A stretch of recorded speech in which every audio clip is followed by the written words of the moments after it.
And speaking of fun, we've got a jam-packed episode lined up for you today. From community events and activities to heartwarming stories and maybe even a few surprises along the way.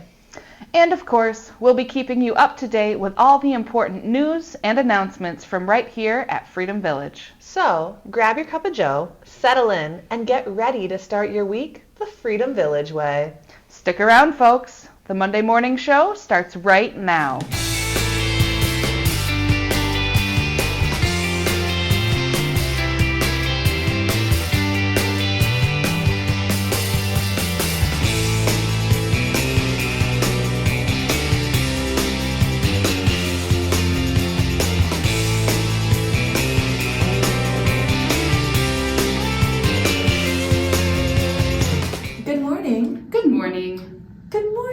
Good morning to you. Oh, good morning. Happy Monday. I'm so excited for another Monday. It's always the best day. It is the best day of the week. Well, today is September 9th. Do you know what that means? I don't, but I have a feeling you're going to tell me. Well, it is Wonderful Weirdos Day. Wonderful Weirdos Day? Mm-hmm. That might be a holiday that was created for me, specifically. That's why we brought it up. I am definitely ready to embrace my inner weirdo. Can you tell me a little bit more about this quirky holiday, Ashley? Absolutely. Oh, great. Wonderful Weirdos Day is all about celebrating the unique and unusual. Me. It is a day to honor those of us who march to the beat of our own drum. Me. Who aren't afraid to be a little different. Whether you've got an unusual hobby or just a delightfully odd sense of humor, today is your day to shine. Wow. So basically, if you've ever eaten cereal with orange juice instead of milk, or have a collection of rubber ducks dressed as historical figures, today is the day to flaunt it? Exactly. Oh my gosh. The weirder, the better. In fact, we're encouraging everyone to share their quirks and eccentric habits. How eccentric? I mean, as Very. much as it gets, yeah. That sounds like a blast. I'm thinking of dancing in my pajamas while singing opera. What about you, Ashley? Got any weird plans for today? Oh, I'm already ahead of you. Oh boy. I'm going to wear mismatched socks all day and have a conversation with my cat about the meaning of life. And who knows, maybe I'll try talking to my plants. I hear that plants like to be talked to. They grow respond better. well to it. Exactly. Well, today is the perfect excuse for us to let our weird flags fly.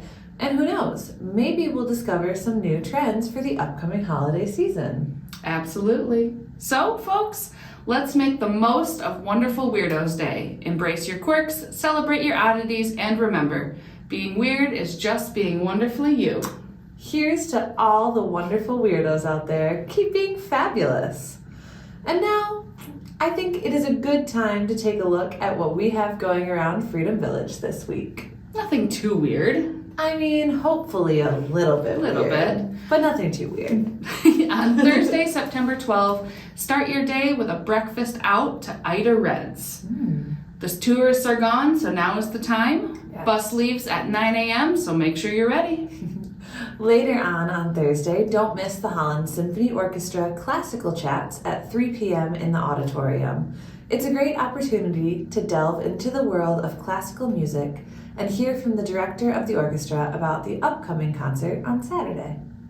And even later that day, busy day, join us for a special performance by saxophonist Scott Robbins and a birthday party at 7:15 in the auditorium. We will enjoy some great music and cupcakes after as we celebrate our September birthdays. Moving on to Friday, September 13th. Friday the 13th. We've got a trip planned to Art Prize. The bus will depart at 9 a.m., so get ready for an inspiring day of art and culture in downtown Grand Rapids. We will be joined by Caroline Cook as she guides us around the artwork of the city. Then we'll have a delicious lunch at Bistro Bella Vita and a bit more art discovery before we head on home. And to wrap up our week, on Sunday we have the first Free at 3 concert of the season, leaving at 2:30, and it's a great way to end your weekend with some fun and relaxation. Well, that sounds like a great week ahead. Now, let's shift gears to a topic that's especially relevant this time of year, back to school season. That's right, Noah. As students and educators prepare for the new school year, it's a great time to reflect on the importance of education and the impact it has on our communities. Education is such a crucial part of personal and societal growth. It equips individuals with the knowledge and skills needed to navigate the world and contribute meaningfully to society. Absolutely. And for many families, this time of year is filled with preparations, shopping for supplies, setting up routines, and of course, getting excited about new opportunities that lie ahead. To mark the beginning of this important season, we are introducing a special segment featuring former educators and administrators who will share their experiences and the challenges they face throughout their careers. Their insights will shed light on the dedication and passion that go into the field of education. That's right. All of our panelists had a career as teachers and administrators in various school systems. Mary Toppin-Palma led a discussion with Bruce Heckman, Lynn Williams, and Jerry Van Weingarten. Let's take a look. Good morning. Today we have these three former experienced educators, teachers, administrators, but today we're interviewing the role of an administrator. And I'd like each of them to talk about what they saw as the greatest challenge in their administration job. Whoever wants to start? Ladies first, Lynn? Okay, my experience was probably quite a bit different from these two gentlemen. I was the principal of an early childhood building who had children. I had 275 children between the ages of 2.5 and 6. So it was quite an adventure. The biggest problem I had was the lack of family support. And I felt that at that age, with these little tiny ones, you know, a lot of the people who sent us, obviously our youngest children were in the special needs category, but some of them were only 2 and they were 18 months behind in their development because parents didn't do anything with them. My idea was that when the kids came for the first 2 or 3 weeks, we ought to have the parents come 1 day a week to see what the classroom teachers were doing, and hopefully they would follow that up at home. But unfortunately that didn't happen in a lot of cases. In some it did, certainly, but in a lot of cases it didn't happen. Lynn, what kind of school system was it socioeconomically? I was in the Hillsdale school system, so we had children who were from college professors' families, and we also had some children who were from people who were on public assistance and had been their whole life. So we had a real diversity. We had kids that would come in reading and recognizing their name and knowing their letters, and we had other children that came in and didn't know colors or what scissors were, or things like that. So it was real difficult for our teachers. Mm-hmm. Thank you. Jerry? Well, I believe the focus that is most important to me anyway was what happened between the teacher and the student. And whatever they needed there, it was my responsibility to provide. And whether that was the assistance of safety, or that was the assistance of even additional training in some cases for the teachers that needed it. But otherwise, what happened between the teacher and the student was utmost important to me. And I guess my one word there is love. You have to love that child, all the children, and then you will get the best response. So as a superintendent, all those other things had to be put together. the bus schedule, the janitors, all the other people that worked in the school.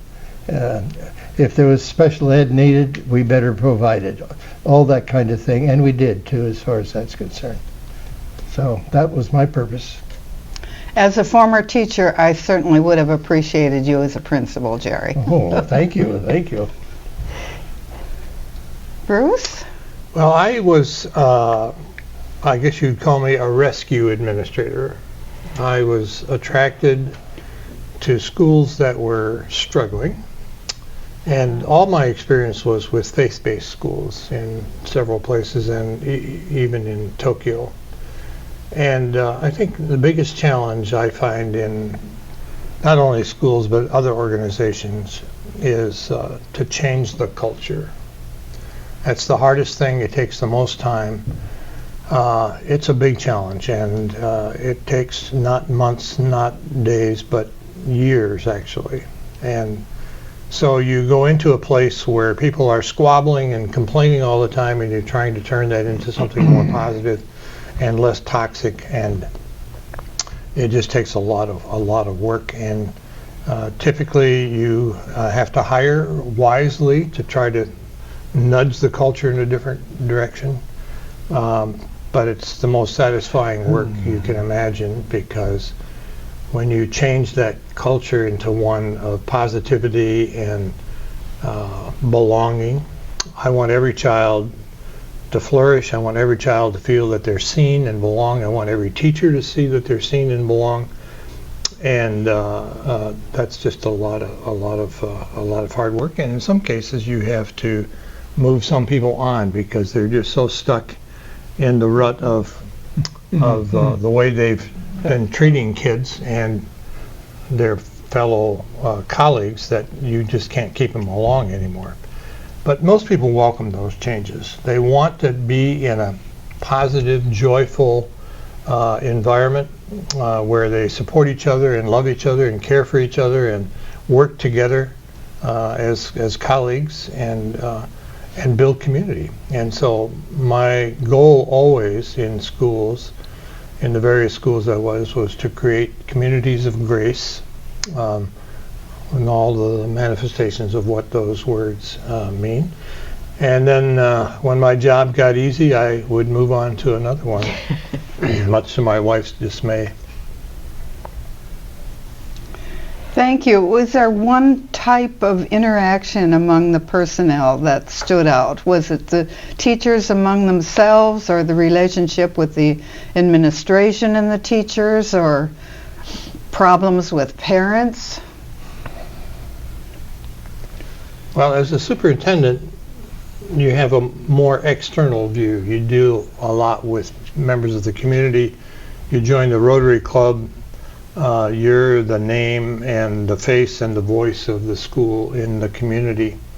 And I also had a board that I met with regularly, and board committees I met with.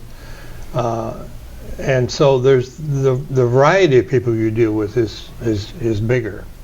And typically what you're doing is you're trying to envision the future, and you're trying to bring your community along with you to see the vision that you have for the future and the needs that you have.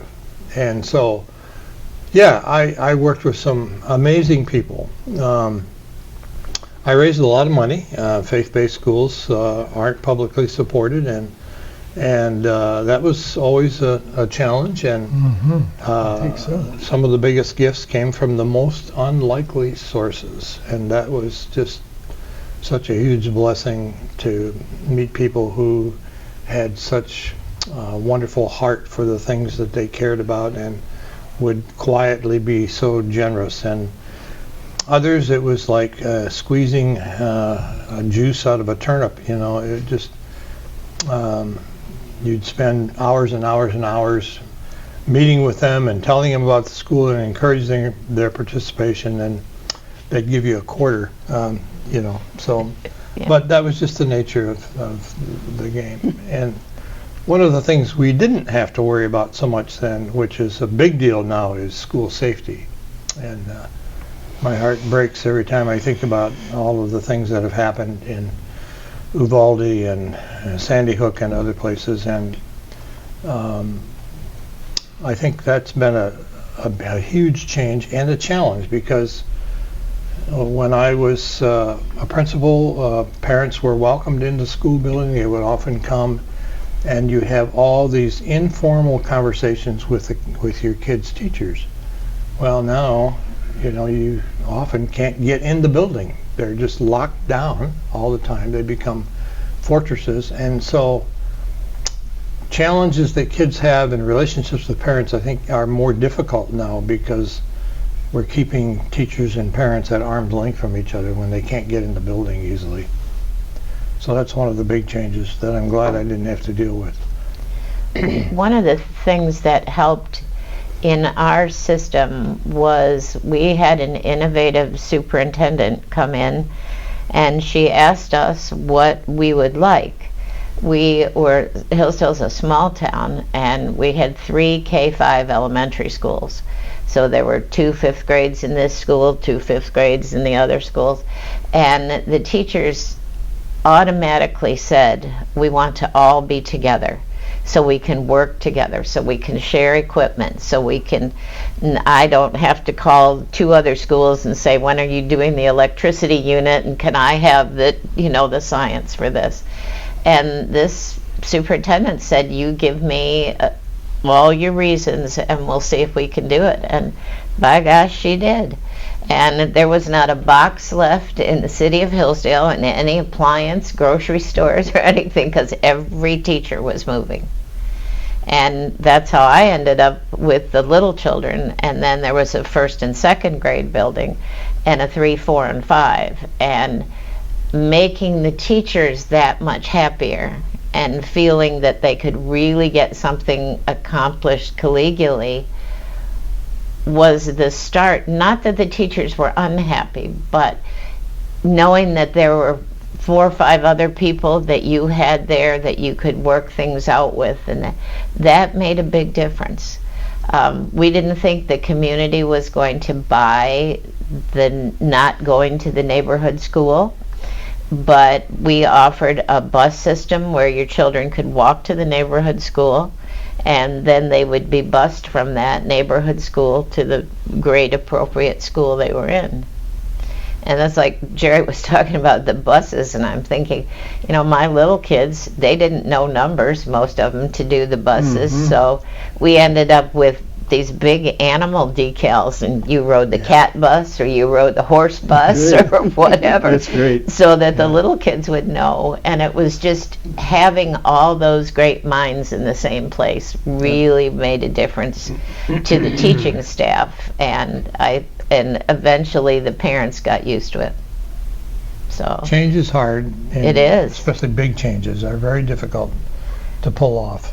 People tend to be resistant to that, especially because it involves their kids, right? And Right.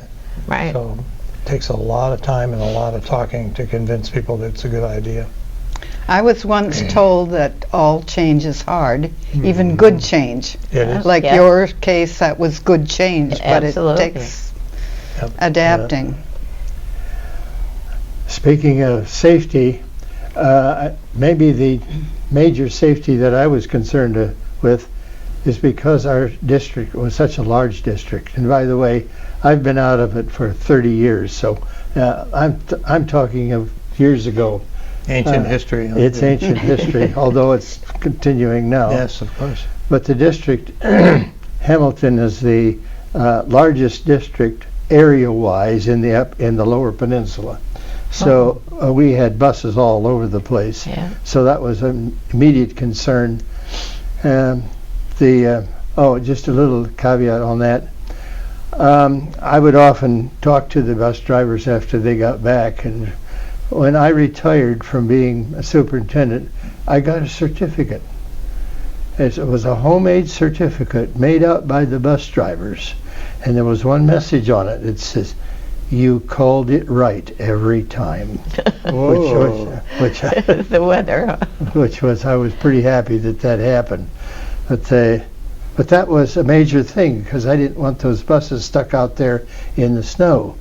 Someplace usually that was the major problem. Yeah, sure.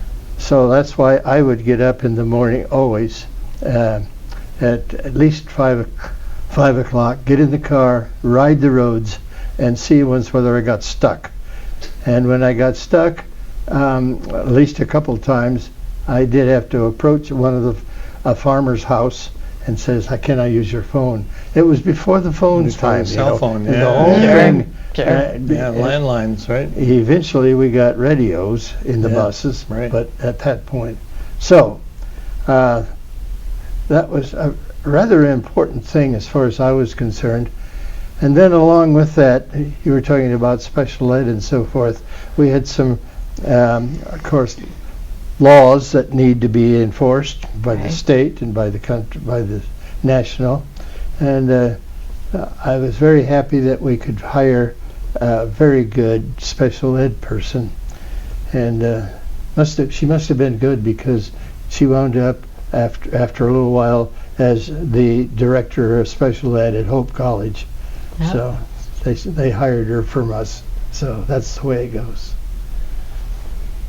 But otherwise, And the safety issue, your district included a lot of rural areas, didn't it, for Yeah, busing? yes, that's where That's a real challenge. Hillsdale did too. We had a lot of, Yeah. and parents would get mad when they said we're running paved roads only. Oh, I you see, can yeah. take your child to the paved road, the bus will pick them up, but if you Yeah. can't, then you have to make other arrangements, and that did anger a lot of people.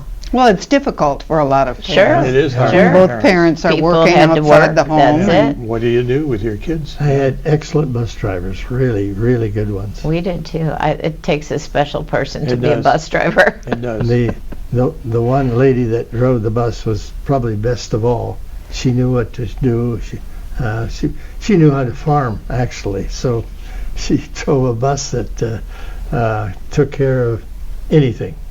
Well, Bruce, did you ever deal with transportation issues in your... I did. When I was the superintendent and high school principal at Eastern Christian in New Jersey, we had a modest bus fleet, but some of them went out quite a ways to pick up kids, and I spent way more time than I probably wanted to talking to the head of transportation, who would come running to me with all kinds of challenges and problems. So when we moved to Tokyo, Japan, there were no buses. I had to worry about kids all rode the public trains, and that was kind of nice. I liked that change. We had a lot of concerns about food. We had children that were diabetic Oh, sure. and children who had allergies to different kinds of food, and you were always on your toes making sure when you saw that child in the cafeteria, oh, what's he eating? And we had some children that were at kindergarten age able to give themselves their insulin shot, or knew exactly what they could eat and what they couldn't eat. But that was probably the biggest concern, because boy, kids loved their peanut butter sandwiches, and there were kids who couldn't have peanut butter, and then it was like, can you make it in the same kitchen as you make this? And that was just coming about when I retired, the big take on the food. But that was something. And of course, with our special ed kids, we had some of them that had definite food preferences, especially the autistic children. So I've got to give it Nick Cassidy, the superintendent at Holland here, some real credit for how he handles the kids and so forth. But one of the things that I thought was interesting is what do you do with children who are dropped off at school and there's nobody there? Yeah. So he has instituted at least an hour before school starts that someone is there and the kids can be dropped off. And I thought that was rather interesting. And also another innovative thing he did for his kids is that one school has a dog that's always present, and he said he's going to get another dog for another school. So evidently that was to calm the kids down and to have them feel, at home, so to speak. And calm the teachers down too, I Well, yeah, I suppose. suppose so. So That's a great idea. That is. Yeah, it's becoming more common. I remember one of the big challenges that happened when I was the superintendent in Kalamazoo was when the AIDS crisis came along. And all of a sudden everybody was freaking out about catching AIDS, right? And so that's when the whole bloodborne pathogen training program got started, and you had to train every staff person, and they had to have gloves and all this kind of stuff about it. If a kid gets a bloody nose or gets a cut, all of a sudden it got to be a huge deal with a lot of anxiety and so on. And we had to take time out from everything else just to get that training and to educate people about how that disease got transmitted. But that was the sort of yesterday's COVID crisis. Mm-hmm. That's interesting. Were any of the teachers so fearful about that they just could not continue? Yeah, there were some who were very anxious about that, obviously, some of our teachers, a lot of our teachers were married and had families of their own and were taking care of elderly parents, and obviously they worry about transmitting deadly diseases. And so, but I think gradually, I think they're still doing that training in schools everywhere. Yes, they are. probably. Yep. And it's just one more thing that they add on to the training of teachers these days and staff. Once again, education is key, isn't it? It is. Absolutely. Yeah. What an insightful discussion. A big thank you to our guests for sharing their valuable experiences with us.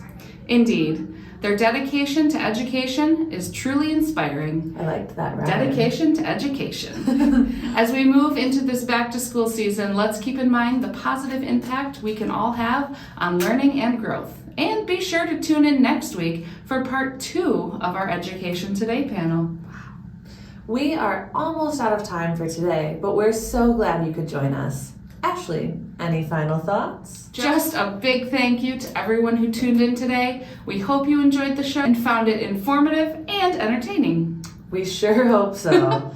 Have a fantastic day, everyone. And until next week, that's Ashley. And that's Noah. And this has been Monday Morning. We'll see you next week. Bye.